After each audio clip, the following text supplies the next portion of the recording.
በተከታታይ ደስታ ማጣት፣ ተስፋ የመቁረጥ ስሜት እንዲሁም መኖር አለመፈለግ ስሜት ተሰምቶት ያውቃል? ሰላም ጤና ይስጥልኝ። ዶክተር እጹብ አማሃ ነኝ፣ የአእምሮ ሐኪም ስፔሻሊስት።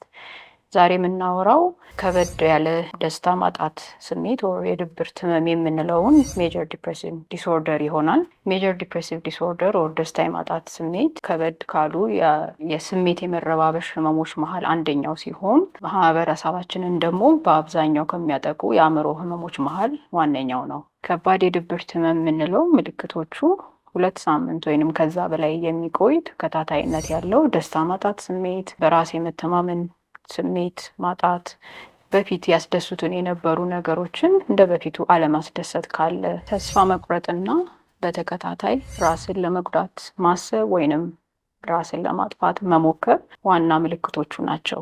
እነዚህ ስሜቶች በሚታዩ ሰዓት ህክምናው መለስተኛ ከሆነ የስነ ልቦና ድጋፍ የሚጀምር ሲሆን ከፍ ካለም ደግሞ ተከታታይነት ያለው የመድኃኒትም ህክምና ሊያስፈልገው ይችላል። ስለዚህ እነዚህ ስሜቶች በሚገጥሙን ጊዜ ህክምና ማግኘት አስፈላጊ ሆኖ ይገኛል። አመሰግናለሁ።